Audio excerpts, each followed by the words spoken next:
And so, yeah, Dr. Sanford and me saying okie-dokie. Do y'all not realize how little things, oh my God, I'm getting emotional. That's why I don't have deep conversations. Do y'all realize? Have you ever just thought about how little things, something as stupid as saying okie-dokie in an interview, can alter and change your entire life? So yeah, I'm laughing and crying at the same time. I don't know what's wrong with me.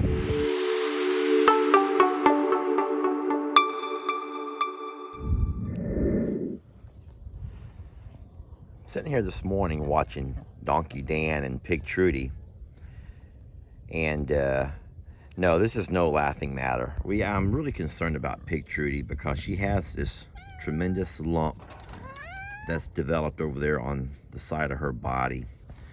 Baby kitty, I do love you, but I'm trying to talk about Pig Trudy and how worried I am about her.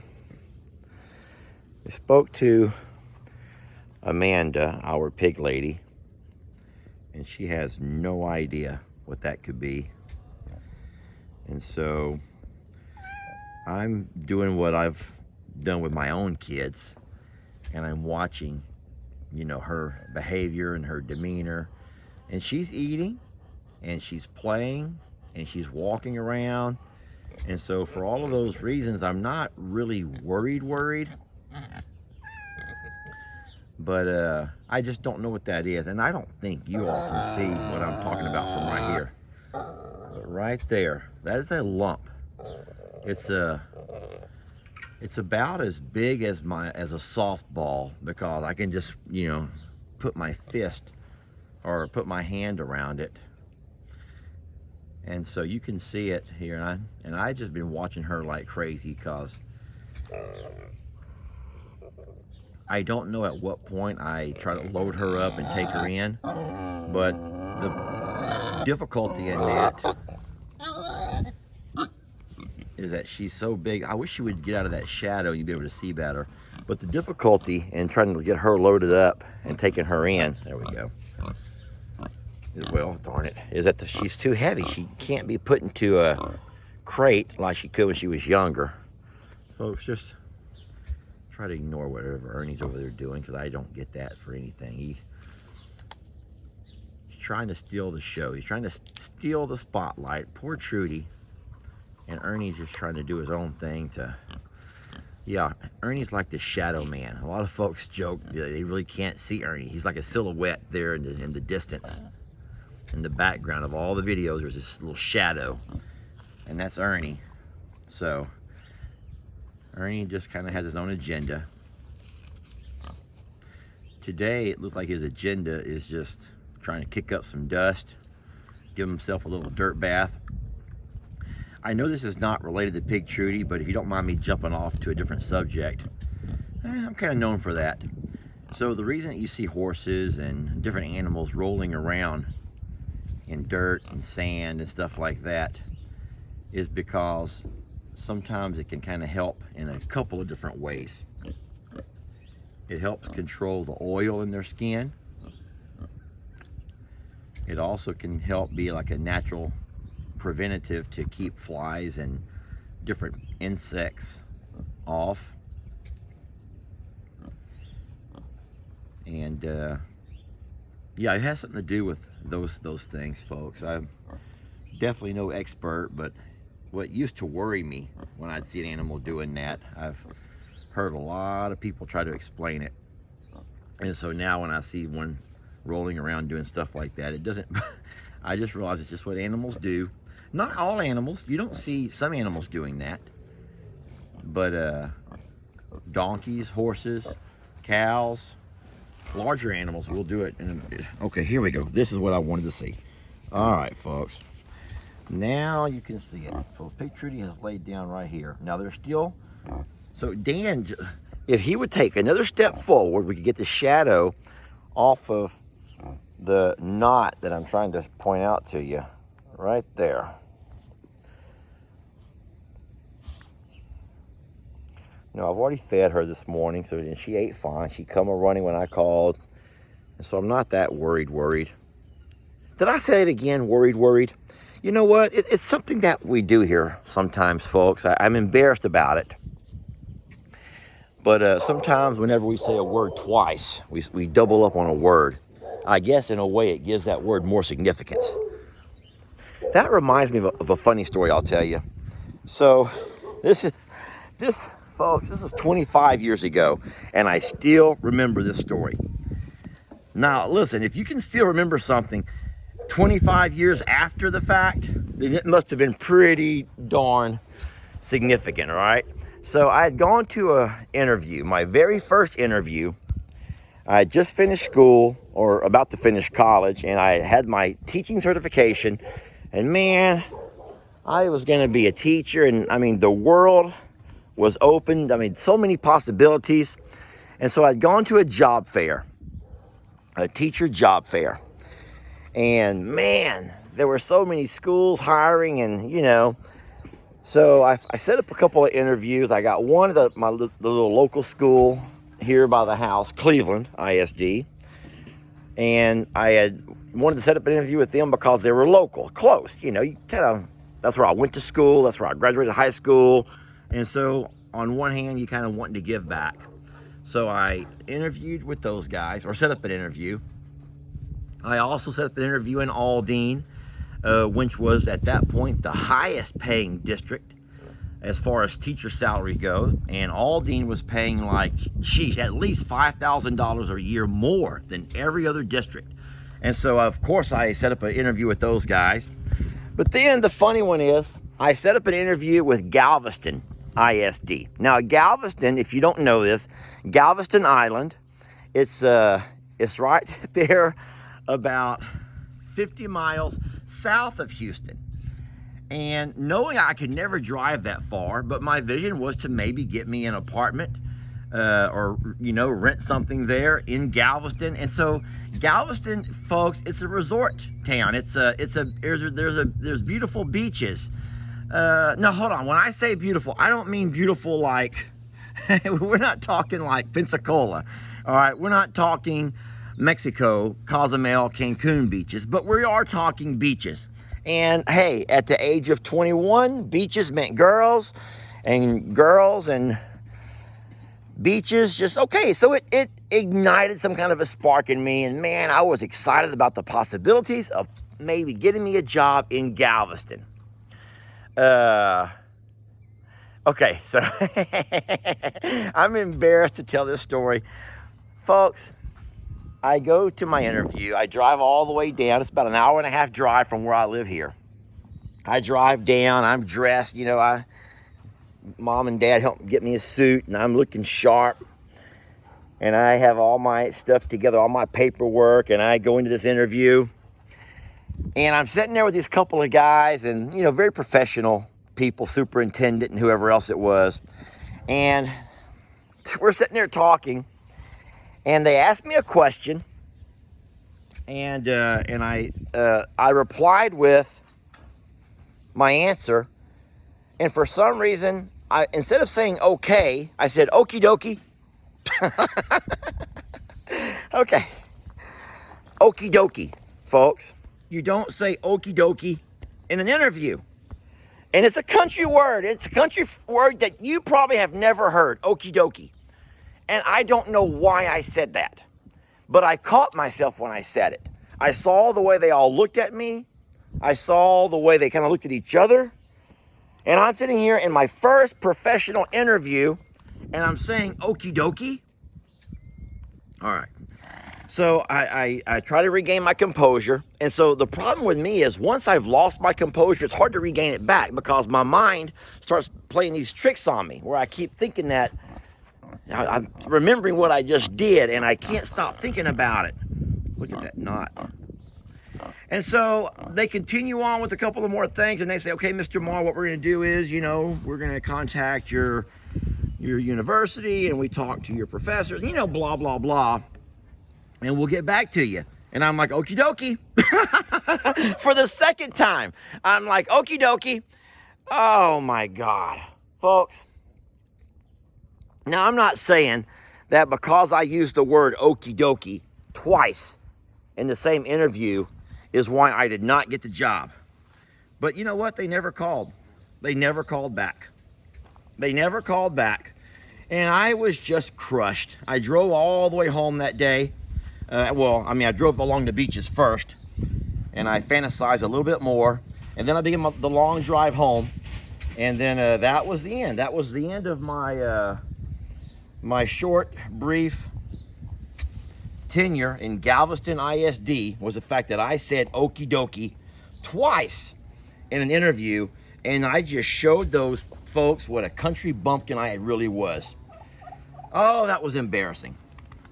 I ended up getting a job here in in Aldine, where I ran across the most amazing lady that I'd ever worked for. Worked for her for a total of about 20 years.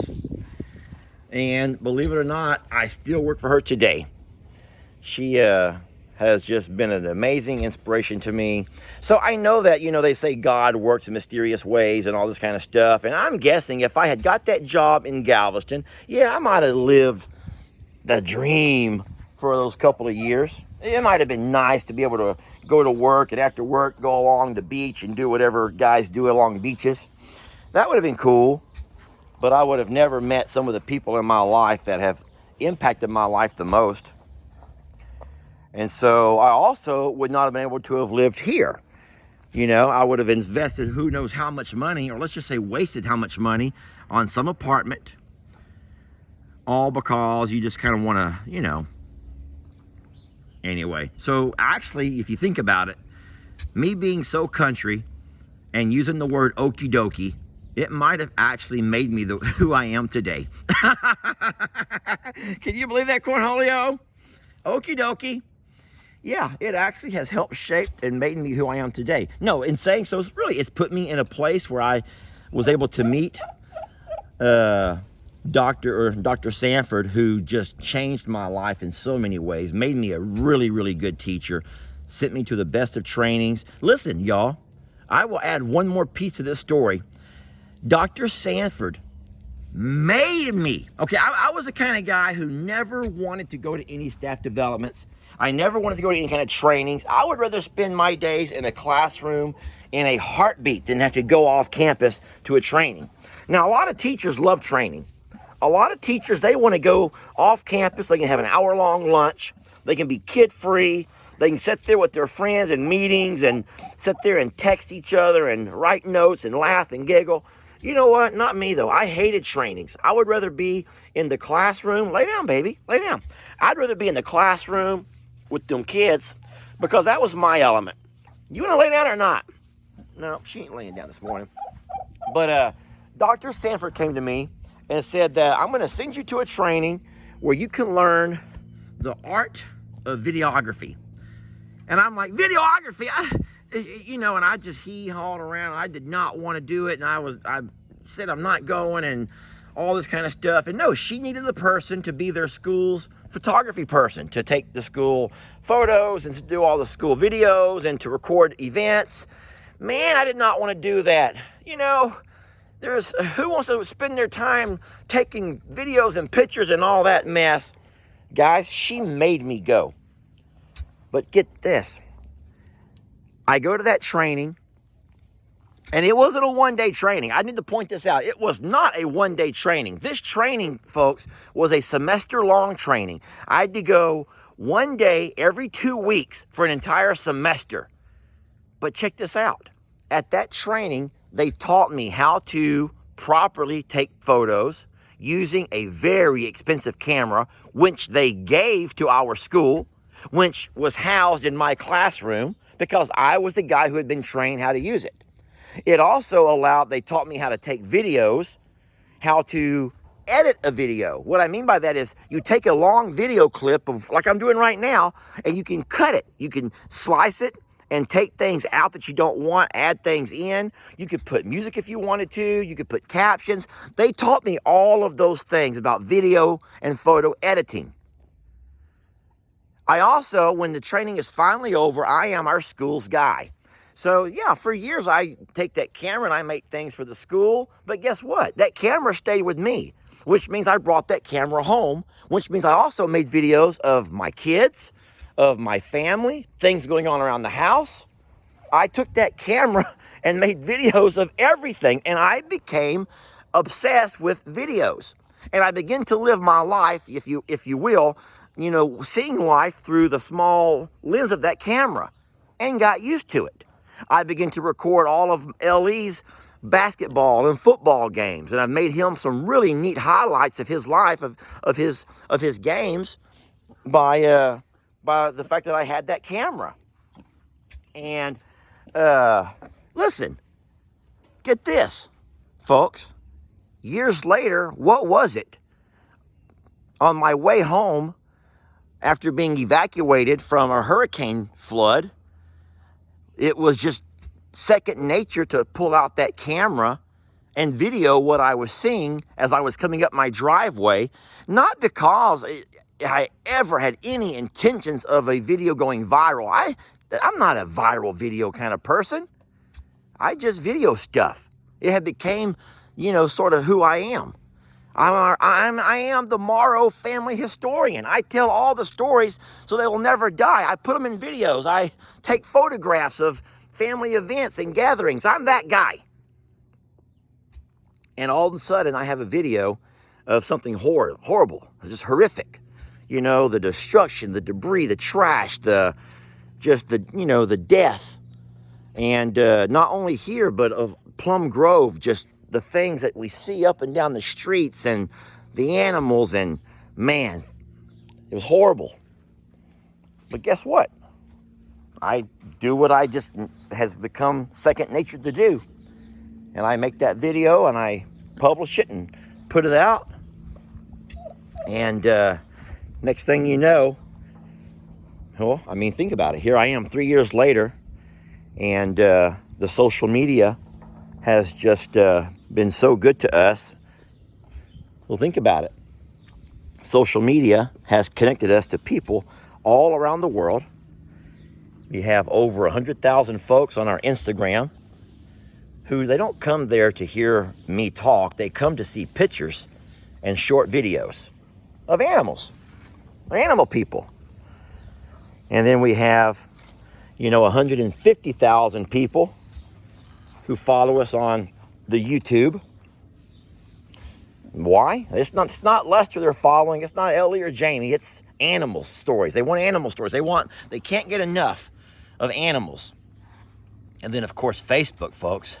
Guys, we are nearing 1 million. Do you know how big that number is? 1 million?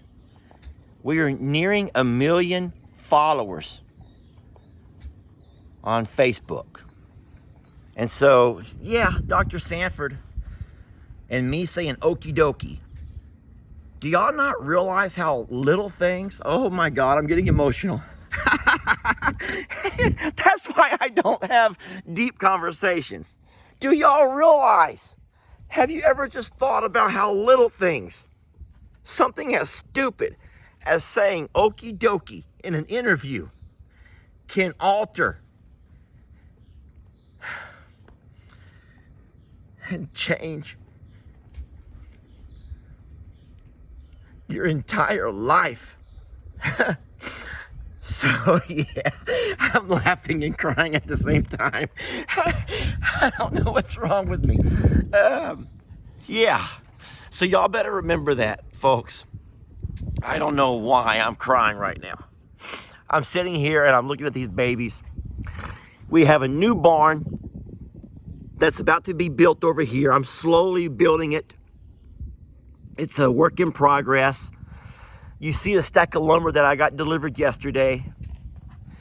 And that barn, folks, is not being built from Lester money that I earned from my teaching job and my bus route. It's folks that donate to the page, that subscribe to the page and financially support the page.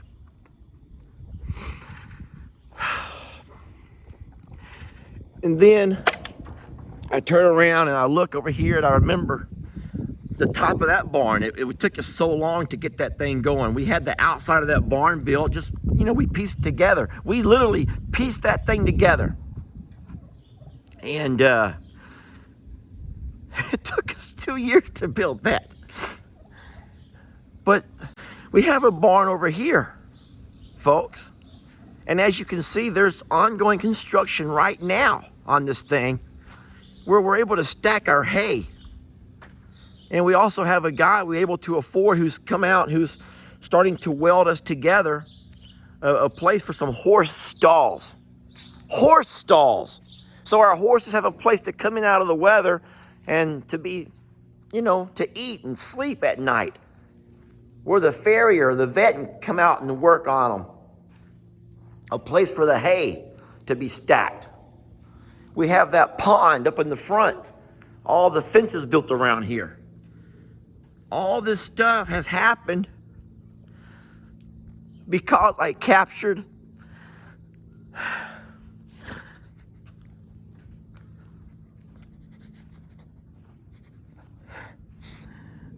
all this stuff has happened because I had a camera that I never freaking wanted, because I had to go to a training that I didn't want to go to,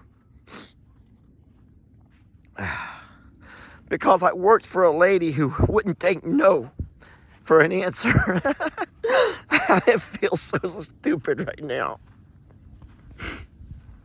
Because I said Okie-Dokie had a goddamn interview and they didn't call me back. So I wasn't able to cruise along the beaches and look at girls. I wasn't able to spend my afternoons. You know what I'm saying. There's something in literature called an antecedent. And so it kind of sets up a cause and effect relationships. And so everything kind of happens for reasons.